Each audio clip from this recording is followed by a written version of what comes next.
ओम वक्रतुंड महाकाय शूरकोटि समप्रभा निर्विघ्नं कुरु मे देवं सर्वकार्येषु सर्वदा। ओम गं गणपतये नमः।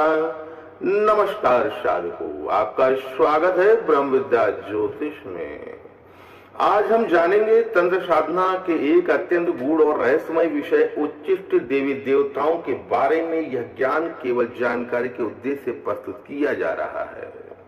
किसी भी तांत्रिक साधना का अभ्यास योग गुरु की दीक्षा के बिना नहीं करना चाहिए। सबसे पहले समझते हैं उच्चिष्ट शब्द का अर्थ क्या है। समान भाषा में इसका अर्थ होता है भोजन के बाद बचा हुआ या जूठा, लेकिन तंत्र में इसका अर्थ इससे कहीं अधिक गहरा या उच्चिष्ट उस अवस्था का प्रतीक है जहां साधक शुद्ध और अशुद्ध, पवित्र और अपवित्र के भेद से ऊपर उठकर हर वस्तु में एक ही परम चेतना का अनुभव करता है। तांत्रिक परंपराओं में मुख्य रूप से 3 उच्चिष्ट स्वरूप प्रसिद्ध हैं। पहला है उच्चिष्ट गणपति। यह भगवान गणेश का तंत्र रहस्यमय स्वरूप माना जाता है। तांत्रिक ग्रंथ में इन्हें शीघ्र प्रसन्न होने वाला, बुद्धि, ऐश्वर्य और विशेष सिद्धियों का दाता बताया गया है।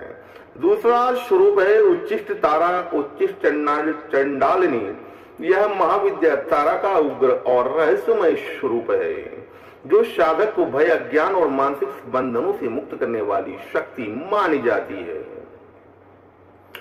तीसरा स्वरूप है उच्चिष्ट भैरव। यह भगवान भैरव का तांत्रिक स्वरूप है जिनकी साधना शमशान, एकांत और अत्यंत कठिन अनुशासन के साथ की जाती है। इन साधनाओं की सबसे बड़ी विशेषता यह है कि इनमें बाहरी दिखावे से अधिक आंतरिक भाव की शुद्धता को महत्व दिया जाता है। आजकल इंटरनेट पर उच्चिष्ट देवताओं के अनेक चित्र दिखाई देते हैं जिनमें कुछ नग्न या अर्धनग्न स्वरूप में भी दर्शाए जाते हैं, लेकिन शास्त्रीय दृष्टि से नग्नता का अर्थ केवल शरीर ही नहीं है। यह माया, अहंकार, लज्जा और द्वैत से मुक्त शुद्ध चेतना का प्रतीक भी हो सकती है। इसलिए केवल चित्र देखकर किसी निष्कर्ष पर पहुंच जाना उचित नहीं।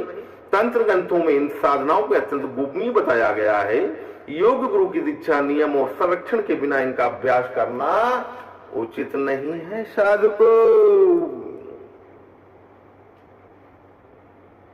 यदि कोई व्यक्ति केवल सिद्धि, वशीकरण या चमत्कार की इच्छा से इस मार्ग पर चलता है तो वह स्वयं के लिए कठिनाइयां उत्पन्न कर सकता है। इसलिए सदैव धर्म, संयम और गुरु के मार्गदर्शन को सर्वोपरि रखें। ओम गम हिम ग्लौम उच्चिष्ट गणपतये स्वाहा। यह मंत्र केवल शास्त्रीय जानकारी के उद्देश्य से प्रस्तुत है। इसका जप या साधना योग गुरु से दीक्षा प्राप्त करने के बाद ही करें। उच्चिष्ट साधना का वास्तविक उद्देश्य बाहरी नियम तोड़ना नहीं, बल्कि अपने भीतर के अहंकार, घृणा और द्वैत को समाप्त कर परम चेतना का अनुभव करना है। अगर आपको सनातन धर्म, तंत्र, मंत्र और ज्योतिष से जुड़ी ऐसी ही गूढ़ एवं प्रामाणिक जानकारी पसंद आती है तो ब्रह्म विद्या ज्योतिष को अवश्य फॉलो करें। हर हर महादेव। जय श्री गणेश। जय मां तारा। जय माई की चिंता काय की, चिंता काय की जब कृपा हो माई की।